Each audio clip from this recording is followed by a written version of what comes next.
ആഗോള അഹമ്മദിയ മുസ്ലിം ജമാഅത്തിൻ്റെ സ്ഥാപകൻ ഹസ്രത്ത് മിർസ ഗുലാം അഹമ്മദ് അലിസ്ലാം 1908 രചിച്ച മൈത്രി സന്ദേശം എന്ന ഗ്രന്ഥത്തെ അധികരിച്ചുകൊണ്ടുള്ള ചർച്ചയാണ് ഇനി ഇവിടെ നടക്കാൻ പോകുന്നത്. ഇന്ത്യ എന്ന മഹത്തായ രാഷ്ട്രത്തിൻ്റെ ജീവിത സംസ്കാരത്തിൽ ഇഴചേർന്ന് കിടക്കുന്ന വിവിധ മതവിഭാഗങ്ങൾ തമ്മിൽ ഐക്യത്തോടെ വർത്തിക്കേണ്ടതിൻ്റെ അനിവാര്യതയെക്കുറിച്ചും വിവിധ മതങ്ങളിലെ ഐക്യ സന്ദേശങ്ങളെക്കുറിച്ചും സവിസ്തരം പ്രതിപാദിക്കുന്നതും കാലിക പ്രസക്തിയുള്ളതുമായ ഒരു ഗ്രന്ഥമാണ് മൈത്രി സന്ദേശം. ഈ ഗ്രന്ഥം പകർന്നു തരുന്ന ആശയം ഈ കാലഘട്ടത്തിലും വരും കാലഘട്ടങ്ങളിലും എത്രമാത്രം പ്രസക്തമാണെന്ന് ഇന്നിവിടെ ചർച്ച ചെയ്യപ്പെടുന്നു. ബഹുമാന്യ അതിഥി ഡോക്ടർ ഫാദർ സിബു, അതുപോലെ മൗലവി ടി മൻസിൽ സാഹിബ്, മൗലവി SV ഷബീബ് അഹമ്മദ് സാഹിബ്, മോഡറേറ്റർ മൗലവി മുനവർ സാഹിബ് എന്നിവരെ വേദിയിലേക്ക് സാദരം ക്ഷണിച്ചുകൊള്ളുന്നു. ഈ പുസ്തക ചർച്ചാ പരിപാടിയിൽ മുഖ്യ അതിഥിയായി നമ്മോടൊപ്പമുള്ളത് KCBCയുടെ മാധ്യമ വിഭാഗം മുൻ സെക്രട്ടറിയും എഴുത്തുകാരനുമായ ഡോക്ടർ ഫാദർ സിബു അവർകളാണ്. സിനിമയെ ദാർശനികവും ദൈവശാസ്ത്രപരവുമായ ദൃഷ്ടികോണിലൂടെ വിശകലനം ചെയ്യുന്ന അപൂർവ രചനയുടെ ഉടമസ്ഥനും മാധ്യമം, കല, സാഹിത്യം, സംസ്കാരം എന്നീ മേഖലകളിലെ സജീവ സാന്നിധ്യവുമായ അദ്ദേഹം മൈത്രി സന്ദേശം എന്ന ഈ ഗ്രന്ഥത്തെക്കുറിച്ചുള്ള ചർച്ചയ്ക്ക് നേതൃത്വം നൽകാൻ ഏറ്റവും അനുയോജ്യനാണെന്നും ഞങ്ങൾ കരുതുന്നു. ബഹുമാന്യനായ ഡോക്ടർ ഫാദർ സിബു അവർകളെ ഏറ്റവും ഇഷ്ടത്തോടെ വേദിയിലേക്ക് സവിനയം സ്വാഗതം ചെയ്യുന്നു. പ്രോഗ്രാം ആരംഭിക്കുന്നതിന് മുമ്പായി ഈശ്വര പ്രാർത്ഥന, വിശുദ്ധ ഖുർആൻ പാരായണത്തിനായി ബഹുമാന്യ റിസാവുൽ ഹമീദ് അവർകളെ ക്ഷണിച്ചുകൊള്ളുന്നു.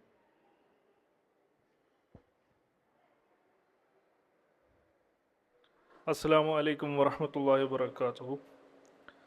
أعوذ بالله من الشيطان الرجيم. بسم الله الرحمن الرحيم.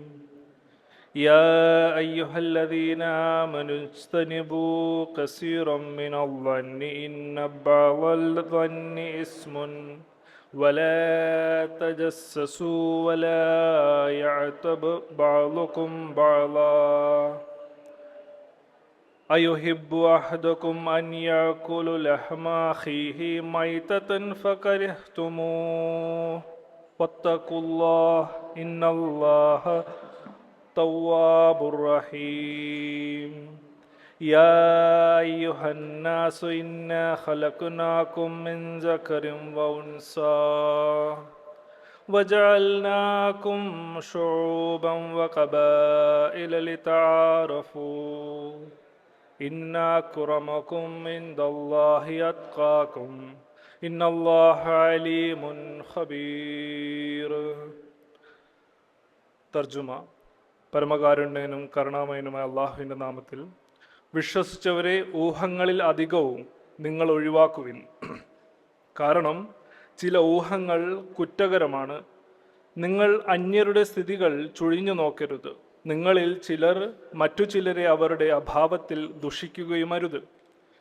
നിങ്ങളിൽ ആരെങ്കിലും തൻ്റെ മരിച്ചു കിടക്കുന്ന സഹോദരൻ്റെ മാംസം ഭക്ഷിക്കാൻ ഇഷ്ടപ്പെടുമോ? അത് നിങ്ങൾ വെറുക്കുന്നുവല്ലോ. നിങ്ങൾ അള്ളാഹുവിനെ ഭയപ്പെടുക. തീർച്ചയായും അള്ളാഹു സർവകാരുണ്യത്തോടെ മടങ്ങുന്നവനും കരുണാമയനുമാകുന്നു. മനുഷ്യരെ, തീർച്ചയായും നാം നിങ്ങളെ ആണിൽ നിന്നും പെണ്ണിൽ നിന്നുമായി സൃഷ്ടിച്ചിരിക്കുന്നു. നിങ്ങളെ വിവിധ സമുദായങ്ങളും ഗോത്രങ്ങളുമാക്കിയിരിക്കുന്നു. നിങ്ങൾ അന്യോന്യം പരിചയപ്പെടുന്നതിനു വേണ്ടി. തീർച്ചയായും അള്ളാഹുവിൻ്റെ പക്കൽ നിങ്ങളിൽ വെച്ച് ഏറ്റവും ബഹുമാന്യൻ, നിങ്ങളിൽ വെച്ച് ഏറ്റവും ഭയഭക്തിയുള്ളവനാകുന്നു. നിശ്ചയമായും അള്ളാഹു സർവജ്ഞനും സൂക്ഷ്മജ്ഞനുമാകുന്നു. അസ്സലാമു അലൈക്കും. 1908 ജൂൺ 21 ഹസ്രത്ത് മിർസ ഗുലാം അഹമ്മദിനാൽ പ്രസിദ്ധീകരിക്കപ്പെട്ട മൈത്രി സന്ദേശം എന്ന ഗ്രന്ഥത്തെ സംബന്ധിച്ചുള്ള ഒരു പരിചയപ്പെടുത്തലിനായി ബഹുമാന്യ മൗലവി മൻസിൽ സാഹിബ് അവർകളെ ക്ഷണിച്ചുകൊള്ളുന്നു. അദ്ദേഹത്തിന് 5 മിനിറ്റാണ് അനുവദിച്ചിട്ടുള്ളത്.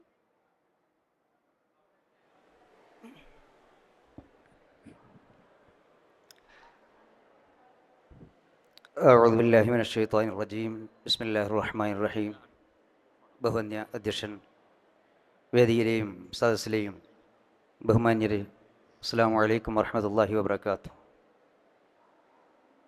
അഹമ്മദിയ മുസ്ലിം ജമാഅത്തിൻ്റെ വന്യസ്ഥാപകർ ഹദ്രത്ത് മിർസ ഗുലാം അഹമ്മദുൽ ഖാദിയാനി അലിഹിസ്സലാം 1908 മെയ് മാസത്തിൽ തൻ്റെ മരണത്തിന് 1-2 ദിവസങ്ങൾക്ക് മുമ്പ് എഴുതി തയ്യാറാക്കിയ അദ്ദേഹത്തിൻ്റെ ഗ്രന്ഥമാണ്, പ്രശസ്ത ഗ്രന്ഥങ്ങളിലൊന്നാണ് മൈത്രി സന്ദേശം. മൂല ഗ്രന്ഥത്തിൻ്റെ പേര് പൈഗാമെ സുൽഹ് എന്നാണ്, ഉറുദുവിലാണ് ഈ ഗ്രന്ഥമുള്ളത്. അതിൻ്റെ മലയാള പരിഭാഷയാണ് മൈത്രി സന്ദേശം എന്ന പേരിൽ ഇവിടെ ഇറങ്ങുന്നത്. ആ കാലഘട്ടത്തിൽ പ്രത്യേകിച്ച് ഇന്ത്യയിൽ നിലനിന്നിരുന്ന മത സാമൂഹിക സംഘർഷങ്ങളെ മുന്നിൽ കണ്ടുകൊണ്ട് അതിന് എന്താണ് പരിഹാരം എന്നാണ് ഈ ഗ്രന്ഥത്തിൽ അദ്ദേഹം നിർദ്ദേശങ്ങൾ നൽകിയിട്ടുള്ളത്. ഈ ഗ്രന്ഥത്തിൻ്റെ ഉള്ളടക്കം, പ്രധാന ഉള്ളടക്കം 4 നമുക്ക് തിരിക്കാം. ഒന്നാമതായി മാനവിക ഐക്യത്തെക്കുറിച്ചാണ് അത് പറയുന്നത്. മതത്തിൻ്റെയോ ജാതിയുടെയോ പേരിൽ മനുഷ്യർ തമ്മിൽ സംഘർഷങ്ങൾ ഉണ്ടാവാൻ പാടില്ല. എല്ലാ മതങ്ങളും മാനവികതയ്ക്ക് പ്രാധാന്യം നൽകിയിട്ടുണ്ട് എന്ന് ഈ ഗ്രന്ഥത്തിൽ അദ്ദേഹം സവിസ്തരം പ്രതിപാദിക്കുന്നുണ്ട്. രണ്ടാമതായിട്ട് പറയുന്നത് സഹിഷ്ണുത എങ്ങനെ സാധ്യമാകും, മതവിശ്വാസികൾ പരസ്പരം കലഹിക്കരുത് എന്നും വിശ്വാസികൾക്കിടയിൽ സഹിഷ്ണുതയും സഹവർത്തിത്വവും സമാധാനപരമായ നിലയിൽ എങ്ങനെ സാധ്യമാക്കാം എന്ന് ഈ ഗ്രന്ഥം ഓർമ്മപ്പെടുത്തുന്നുണ്ട്. മൂന്നാമതായിട്ട് പറയുന്നത് ഈ ഗ്രന്ഥം എങ്ങനെ ഒരു മതം മറ്റൊരു മതത്തിലെ ആചാര്യന്മാരെ ബഹുമാനിക്കുകയും ആദരിക്കുകയും ചെയ്യും. അതുപോലെ തന്നെ മതത്തിൻ്റെ ആചാരങ്ങളെ എത്തരത്തിൽ കാണണമെന്നും ബഹുമാനിക്കണമെന്നും ഇത് പഠിപ്പിക്കുന്നു. നാലാമതായി പറയുന്നത് ഈ പ്രപഞ്ച സകലത്തിൻ്റെ സൃഷ്ടാവ്, ആ സൃഷ്ടാവാണ് എല്ലാ മനുഷ്യരെയും സൃഷ്ടിച്ചിട്ടുള്ളത്. അതുകൊണ്ട് മനുഷ്യരെല്ലാവരും തന്നെ പരസ്പരം സഹോദരങ്ങളാണ്. ആകയാൽ പരസ്പരം സാഹോദര്യത്തോടുകൂടി സഹവർത്തിത്വത്തോടുകൂടി വർദ്ധിക്കണം എന്ന 4 അടിസ്ഥാനപരമായ കാര്യങ്ങളെയാണ് ഈ ഗ്രന്ഥം നമ്മുടെ മുമ്പിൽ വച്ചിട്ടുള്ളത്. ഈ കാലഘട്ടത്തിൽ ഇന്ന് നമ്മൾ കണ്ടുകൊണ്ടിരിക്കുന്ന നമ്മുടെ രാജ്യത്തെയും ലോകത്ത് നമ്മൾ കണ്ടുകൊണ്ടിരിക്കുന്ന ഒരുപാട് ലോകത്തെ അല്ലെങ്കിൽ സാമൂഹിക രംഗങ്ങളിലൊക്കെ ഉണ്ടായിക്കൊണ്ടിരിക്കുന്ന സംഘർഷങ്ങളും പ്രശ്നങ്ങളും ഇതിൽ പരിഹാരം, ഈ ഗ്രന്ഥത്തിൽ വ്യക്തമായ പരിഹാരം 100 വർഷങ്ങൾക്ക് മുമ്പ് തന്നെ ഇതിൻ്റെ ഗ്രന്ഥകർത്താവ് നിർദ്ദേശിച്ചിട്ടുണ്ട്. അതുകൊണ്ട് ഈ ഗ്രന്ഥം ഇന്നും അതിൻ്റെ പ്രാധാന്യം അതേപോലെ അർഹിക്കുന്നതാണ് എന്ന് മാത്രം ഓർമ്മിപ്പിച്ചുകൊണ്ട് ഞാൻ എൻ്റെ വാക്കുകൾ നിർത്തുന്നു. വആഖിറു ദഅവാന അൽഹംദുലില്ലാഹി റബ്ബിൽ ആലമീൻ. അസ്സലാമു അലൈക്കും വറഹ്മത്തുള്ളാഹി വബറകാതുഹു. നന്ദി മൻസിൽ സാഹിബ്. അദ്ദേഹം ഹസ്രത്ത് മിർസ ഗുലാം മുഹമ്മദ് അലി ഇസ്ലാമിയുടെ 83 ഗ്രന്ഥങ്ങളുടെ ചുരുക്കം രേഖപ്പെടുത്തിയിട്ടുള്ള ആളാണ്. നന്ദി മൻസിൽ സാഹിബ്. നമ്മുടെ മുഖ്യ അതിഥി ഡോക്ടർ ഫാദർ സിബു അവർകളെ, അദ്ദേഹം KCBCയുടെ മാധ്യമ വിഭാഗം മുൻ സെക്രട്ടറി കൂടിയാണ്, എഴുത്തുകാരനാണ്, സാംസ്കാരിക പ്രവർത്തകനാണ്, ചിന്തകനാണ്. ഞങ്ങളുമായി സഹകരിച്ചുകൊണ്ട് ഇന്നത്തെ ഈ ചർച്ചയിൽ മുഖ്യ അതിഥിയായി പങ്കെടുക്കുന്ന ഡോക്ടർ ഫാദർ സിബു അവർകളെ കർത്തവ്യ നിർവഹണത്തിനായി ക്ഷണിച്ചുകൊള്ളുന്നു. ഫാദർ, താങ്കൾക്ക് 12 മിനിറ്റാണ് അനുവദിച്ചിട്ടുള്ളത്.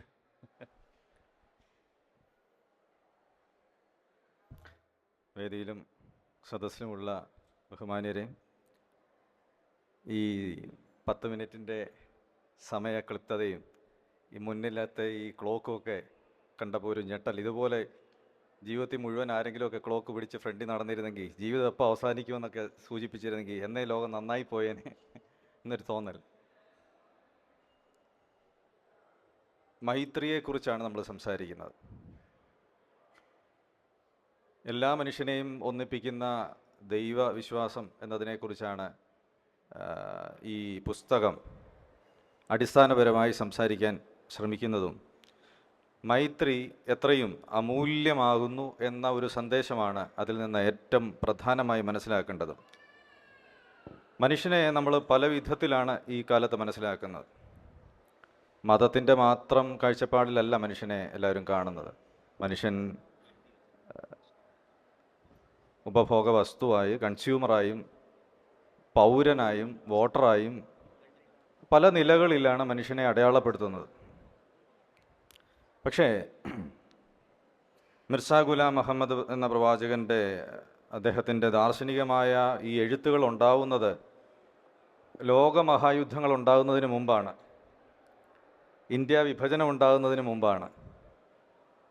മനുഷ്യർ മതത്തിൻ്റെ പേരിൽ നമ്മുടെ നാട്ടിൽ പരസ്പരം തലയറുക്കുമെന്ന ഒരു തോന്നലുണ്ടാകുന്നതിന് എത്രയോ പതിറ്റാണ്ടുകൾക്ക് മുമ്പാണ് ഈ പ്രവചനപരമായ വാക്കുകൾ അദ്ദേഹത്തിൽ നിന്നുണ്ടായത് എന്നതാണ് ഈ 2025 ഇതിന് ഇത്രയേറെ പ്രസക്തിയും ചർച്ചാ പ്രാധാന്യവും ഉണ്ടാകുന്നതെന്നാണ് ഞാൻ മനസ്സിലാക്കുന്നത്. അതിലെ ഒരു വാചകം വായിക്കാൻ ഞാൻ ആഗ്രഹിക്കുന്നു.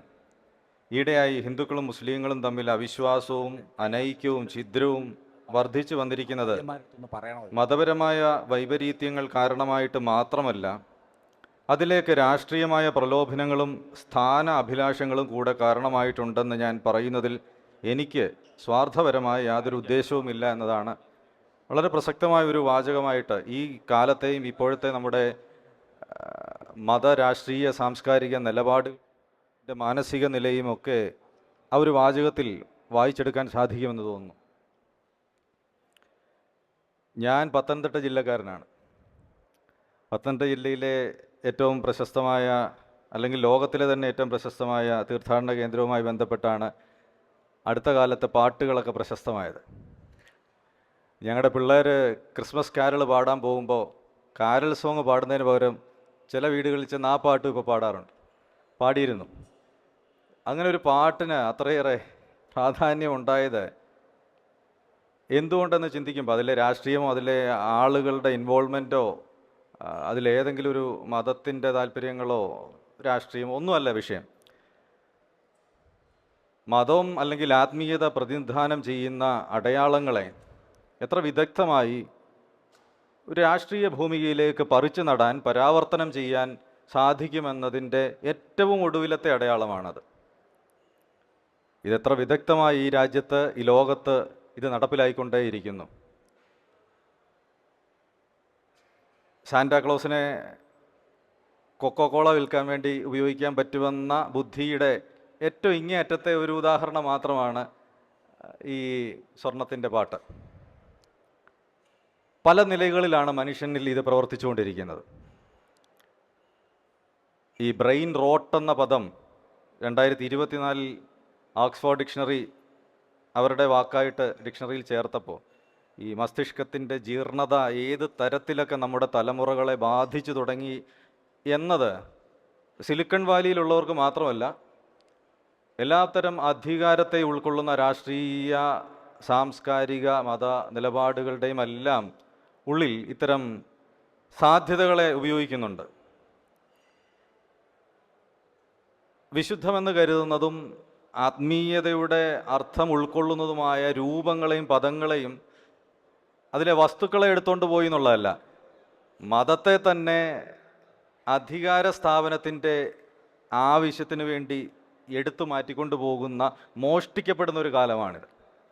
അവിടെയാണ് ഈ മിർസാ ഗുലാം മുഹമ്മദിൻ്റെ വാക്കുകളുടെ പ്രസക്തി ഞാൻ കണ്ടെത്താൻ ശ്രമിക്കുന്നത്.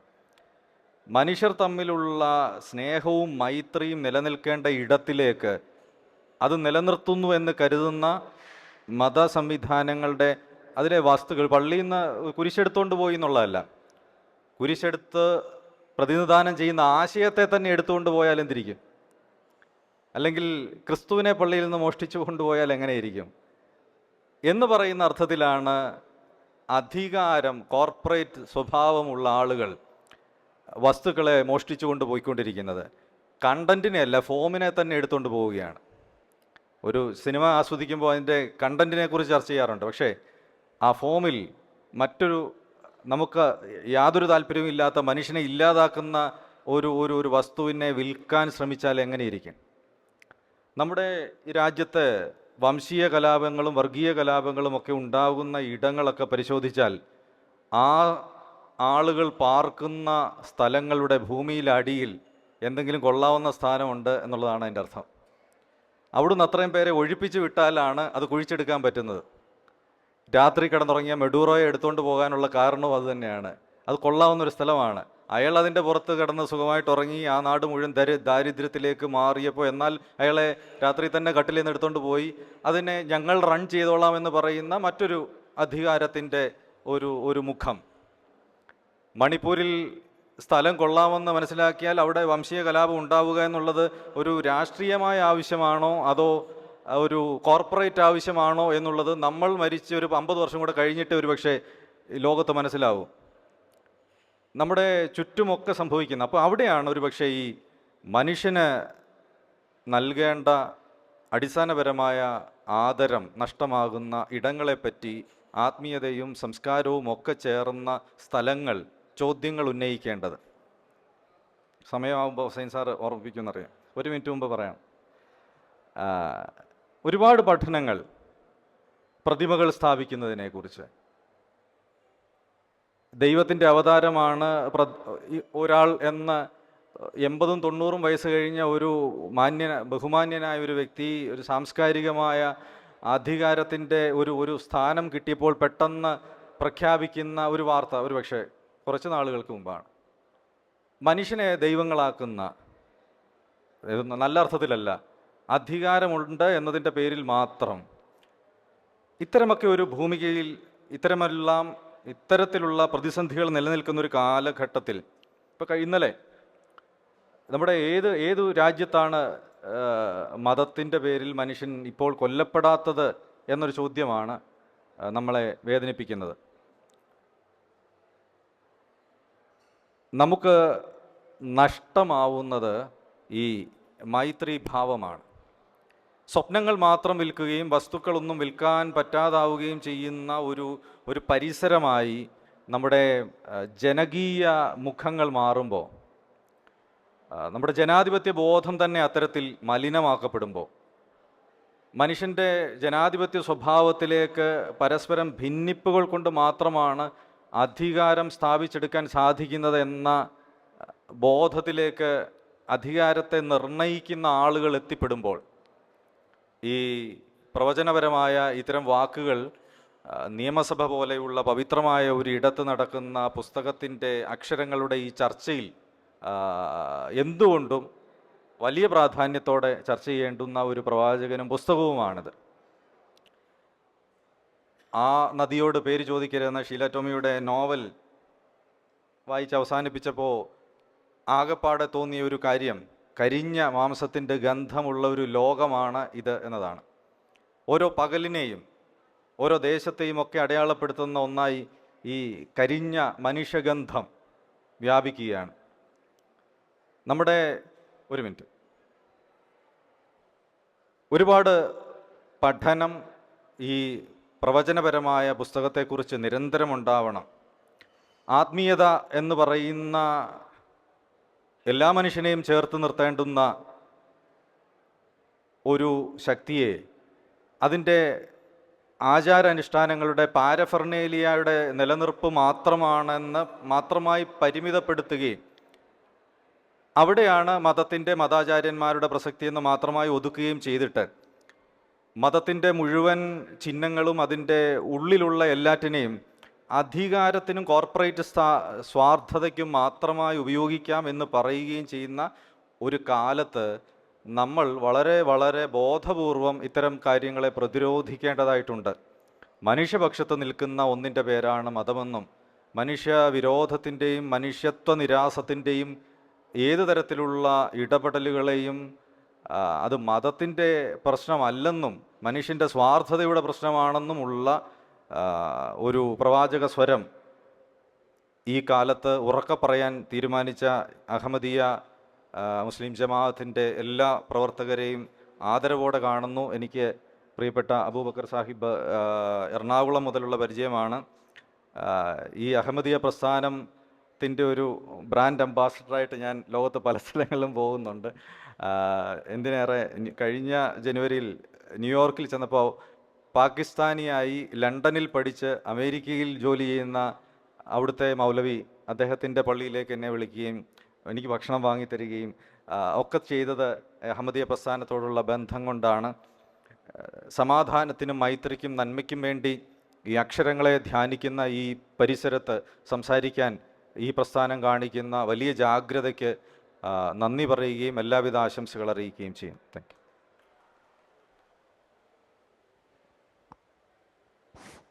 കുറഞ്ഞ കാലം കൊണ്ട് തന്നെ അഹമ്മദിയ ജമാഅത്തിൻ്റെ ആത്മബന്ധുവായി മാറിയ ഡോക്ടർ ഫാദർ സിബു അവർക്ക് നന്ദി. സമാപന പ്രസംഗത്തിനായി മൗലവി ഷബീൽ അഹമ്മദ് സാഹിബിനെ സാദരം ക്ഷണിച്ചുകൊള്ളുന്നു. അതിനു മുമ്പ് ഒരു കാര്യം, ഈ പുസ്തകത്തിൻ്റെ ആദർശവുമായി ബന്ധപ്പെട്ട ഒരു കവിത 2 കുട്ടികൾ ആലപിക്കുന്നു. ഷിബിൻ അഹമ്മദും സമർ അഹമ്മദും, അവർ രണ്ടുപേരെയും അതിനായി ക്ഷണിച്ചുകൊള്ളുന്നു.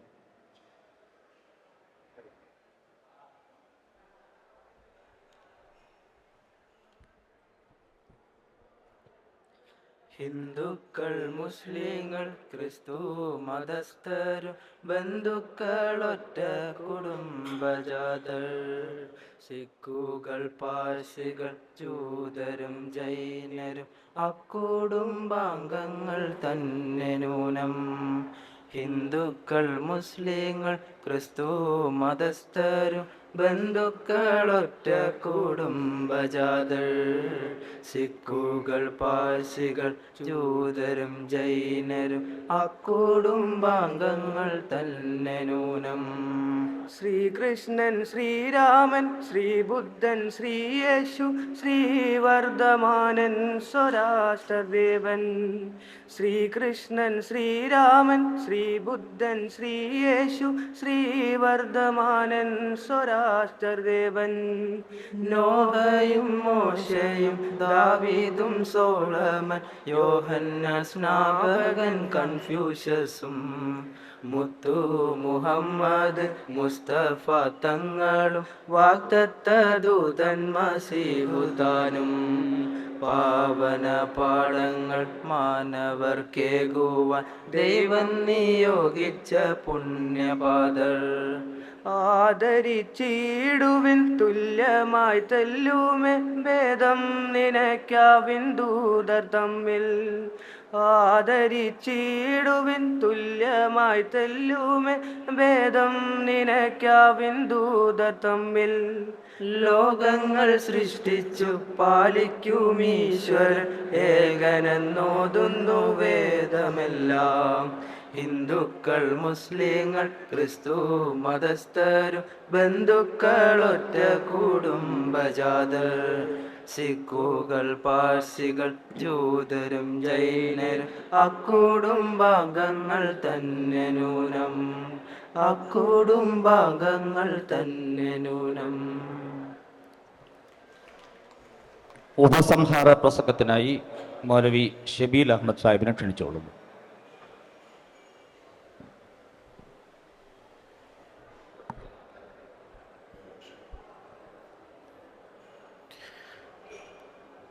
വേദിയിലും സദസ്സിലും ഉപവിഷ്ടരായിട്ടുള്ള മഹത് വ്യക്തിത്വങ്ങളെ, ശ്രോതാക്കളെ, ഇവിടെ അഹമ്മദിയ മുസ്ലിം ജമാഅത്തിൻ്റെ സ്ഥാപകർ ഹസ്രത്ത് മിർസ ഗുലാം അഹമ്മദ് അലൈഹിസ്സലാമിൻ്റെ Paighame Sulh, message of peace അഥവാ മൈത്രി സന്ദേശം എന്ന ഒരു ചെറിയ ഗ്രന്ഥത്തിൻ്റെ പരിചയപ്പെടുത്തലാണ് നമ്മൾ നടത്തിക്കൊണ്ടിരിക്കുന്നത്. ആ പുസ്തകത്തെ സംബന്ധിച്ച് എനിക്ക് മുമ്പ് ഇവിടെ മൗലവി മൻസിൽ സാഹിബ് നിങ്ങൾക്ക് മുമ്പാകെ വിശദീകരിക്കുകയുണ്ടായി. അതുപോലെ തന്നെ നമ്മുടെ വിശിഷ്ടാതിഥി, എത്രയും ബഹുമാനപ്പെട്ട നമ്മുടെ ഫാദർ, ഈ ഗ്രന്ഥത്തിന് ഇപ്പോഴുള്ള കാലഘട്ടത്തിൽ എത്രമാത്രം പ്രാധാന്യമുണ്ട്, പ്രസക്തിയുണ്ട് എന്നതിനെ സംബന്ധിച്ച് കുറഞ്ഞ വാക്കുകളിൽ അദ്ദേഹം നമുക്ക് മുമ്പാകെ വിവരിക്കുകയുണ്ടായി. നമുക്കറിയാം, ഇന്ന് ലോകം അതിഭയാനകമായിട്ടുള്ള നാശത്തിലേക്കും അപകടത്തിലേക്കുമാണ് പോയിക്കൊണ്ടിരിക്കുന്നത്. വളരെ കലാപകലുഷിതവും പ്രക്ഷുബ്ധവുമായിട്ടുള്ള ഒരു സാഹചര്യമാണ് ഇന്ന് ലോകത്ത് നാനാഭാഗങ്ങളിലും ഉടലെടുത്തുകൊണ്ടിരിക്കുന്നത്. മതത്തിൻ്റെയും രാഷ്ട്രീയത്തിൻ്റെയും ദേശീയതയുടെയും വർഗത്തിൻ്റെയും വർണ്ണത്തിൻ്റെയും എല്ലാം പേരുകൾ പറഞ്ഞുകൊണ്ട് ഈ പ്രപഞ്ചത്തിൻ്റെ യഥാർത്ഥ കഥാപാത്രമായ മനുഷ്യനെ ഹനിച്ചുകൊണ്ടിരിക്കുന്ന ഒരു സാഹചര്യമാണ്. ഇത്തരത്തിലുള്ളൊരു സാഹചര്യത്തിലാണ് ഇവിടെ അഹമ്മദിയ മുസ്ലിം ജമാഅത്തിൻ്റെ തിരുവനന്തപുരം ചാപ്റ്റർ ഈ ഒരു പുസ്തകം തിരഞ്ഞെടുത്തുകൊണ്ട് ഈ പുസ്തകത്തിന് കാലികമായിട്ടുള്ള പ്രസക്തി എത്രമാത്രമാണ് എന്നതിനെ സംബന്ധിച്ചുള്ള ഒരു ചർച്ചാവേദി ഒരുക്കിയിട്ടുള്ളത്. വളരെ ചെറിയൊരു പുസ്തകമാണ്. ഇവിടെ അഹമ്മദിയ മുസ്ലിം ജമാഅത്തിൻ്റെ ഇസ്ലാം ഇൻ്റർനാഷണൽ പബ്ലിക്കേഷൻസ് എന്ന് പറയുന്ന സ്റ്റാളിൽ നിങ്ങൾക്ക് ഈ പുസ്തകം ലഭ്യമാണ്. ഇത് നാം എല്ലാവരും തന്നെ വാങ്ങി വായിക്കേണ്ട ഒരു പുസ്തകമാണ്. ഇതിൻ്റെ രചയിതാവ് അടിസ്ഥാനപരമായും പറയുന്നൊരു കാര്യം മതവികാരങ്ങളെ വ്രണപ്പെടുത്തരുത് എന്നുള്ളതാണ്. നമുക്കറിയാം, അഹമ്മദിയ പ്രസ്ഥാനം എന്ന് പറയുന്ന ഈ നവോത്ഥാന പ്രസ്ഥാനം ഇസ്ലാമിൽ ശാന്തിയുടെയും സമാധാനത്തിൻ്റെയും വാഹകരായിക്കൊണ്ടാണ് ഇന്ന് ലോകത്ത് 215ഓളം രാജ്യങ്ങളിൽ ഒരു ആത്മീയ നേതൃത്വത്തിന് കീഴിൽ പ്രവർത്തിച്ചു കൊണ്ടിരിക്കുന്നത്. മതങ്ങൾ മനുഷ്യനെ സംസ്കാര സമ്പന്നനാക്കുവാനും ദൈവവുമായി അടുപ്പിക്കുവാനും വേണ്ടിയിട്ടാണ് എക്കാലത്തും നിലകൊണ്ടിരിക്കുന്നത് എന്ന് ചരിത്രം പരിശോധിക്കുമ്പോൾ നമുക്ക് മനസ്സിലാക്കാൻ സാധിക്കും. എല്ലാ മതങ്ങളും, എല്ലാ തത്വസംഹിതകളും, എല്ലാ പ്രത്യയശാസ്ത്രങ്ങളും മനുഷ്യനോട് കൽപ്പിക്കുന്നത് സഹാനുഭൂതിയും സഹവർത്തിത്വവും സാഹോദര്യവും ഊട്ടിയുറപ്പിക്കുവാൻ വേണ്ടിയിട്ടാണ്. അതിന് നമുക്ക് ജാതി നോക്കേണ്ടതില്ല, മതം നോക്കേണ്ടതില്ല, രാഷ്ട്രീയമോ കൊടിയുടെയോ മറ്റോ നിറം നോക്കേണ്ടതില്ല. മറിച്ച് നാം എല്ലാവരും തന്നെ ദൈവത്തിൻ്റെ സൃഷ്ടികളാണ്. അതുകൊണ്ട് തന്നെ നാം ഏകോദര സഹോദരങ്ങളായിക്കൊണ്ട് ഈ പ്രപഞ്ചത്തിൽ പരസ്പരം സഹവർത്തിത്വത്തോടും സാഹോദര്യത്തോടും കൂടി ജീവിക്കണം എന്നുള്ള അടിസ്ഥാനപരമായിട്ടുള്ള പാഠമാണ് എല്ലാ മതങ്ങളും കാഴ്ചവെക്കുന്നത്. അതുകൊണ്ടാണ് കാരുണ്യത്തിൻ്റെ പ്രവാചകൻ മുഹമ്മദ് നബി അദ്ദേഹം തൻ്റെ ജീവിത കാലഘട്ടത്തിൽ തന്നെ തൻ്റെ അനുചരന്മാരെ മതമൈത്രിയുടെയും ആവിഷ്കാര സ്വാതന്ത്ര്യത്തിൻ്റെയും സാഹോദര്യ ബന്ധത്തിൻ്റെയും ഏറ്റവും ഉദാത്തമായിട്ടുള്ള മാതൃക നിലനാട്ടിയിരിക്കുന്നത്. പ്രവാചകൻ മദീനയിൽ ജീവിച്ചിരിക്കുന്ന കാലഘട്ടത്തിലാണ് നജറാനിൽ നിന്നുള്ള ക്രൈസ്തവ സമൂഹം പ്രവാചകനുമായി സംവദിക്കാൻ വേണ്ടി മദീനയിലേക്ക്, പ്രവാചകൻ്റെ പള്ളിയിലേക്ക് വരുന്നത്. അതൊരു ശനിയാഴ്ച ദിവസം കഴിയുന്ന സമയമായിരുന്നു. ഞായറാഴ്ച ദിവസം നമ്മുടെ സഹോദര സമുദായങ്ങൾക്ക് ആരാധന നടത്തുവാനുള്ള സമയമാണ്. അവർക്ക് ആരാധന നടത്തുവാൻ വേണ്ടിയുള്ള അവരുടെ ആരാധനാലയം ലഭിക്കാത്തൊരു സാഹചര്യം വന്നപ്പോൾ അത് പ്രവാചകനോട് പറയപ്പെടുകയുണ്ടായി. പ്രവാചകൻ പറഞ്ഞത്, ഇതാ എൻ്റെ പള്ളി, അത് നിങ്ങൾക്ക് ആരാധനയ്ക്ക് വേണ്ടി ഞാൻ നൽകുകയാണ്. അപ്പോൾ ആ പ്രവാചകനാണ് യഥാർത്ഥത്തിൽ മതമൈത്രിയുടെ ഏറ്റവും വലിയ ഒരു മാതൃക ഇവിടെ ലോകത്ത് സ്ഥാപിച്ചിട്ടുള്ളത്. ഈ ഒരു പാഠമാണ് അഹമ്മദിയ ജമാഅത്തിൻ്റെ സ്ഥാപകർ തൻ്റെ ഈ ലഘുകൃതിയായ മതമൈത്രിയിലൂടെ നൽകുന്നത്. ഇത് മുറുകെ പിടിക്കുകയാണെങ്കിൽ നമുക്ക് ശാന്തിയും സമാധാനവും ലോകത്ത് സ്ഥാപിക്കുവാൻ വേണ്ടി സാധിക്കുന്നതാണ്. എൻ്റെ വാക്കുകൾ കേട്ട നിങ്ങൾക്ക് നന്ദി പറഞ്ഞുകൊണ്ട് ഞാൻ നിർത്തുന്നു. വാഹിർ ദഅവാന അൽഹംദുലില്ലാഹി റബ്ബിൽ ആലമീൻ. ആഗോള അഹമ്മദിയ മുസ്ലിം ജമാഅത്തിൻ്റെ 5ാമത്തെ ഖലീഫ ഹസരത്ത് മിർസ മസ്റൂർ അഹമ്മദ് അയ്ദുല്ലാ തആല ബിൻ നസുൽ അസീസിൻ്റെ നിർദ്ദേശപ്രകാരം നടത്തപ്പെട്ട ഈ ഫംഗ്ഷനിൽ പങ്കെടുത്ത അഹമ്മദിയ ജമാഅത്തിൻ്റെ ആത്മബന്ധു ഡോക്ടർ ഫാദർ സിബു അവർകൾ മറ്റുള്ള എല്ലാവർക്കും ഹൃദയത്തിൻ്റെ ഭാഷയിൽ നന്ദി രേഖപ്പെടുത്തുന്നു. നന്ദി, നമസ്കാരം. പുസ്തക ചർച്ചയിൽ പങ്കെടുത്ത ഏവർക്കും KLIBF നന്ദി രേഖപ്പെടുത്തുന്നു.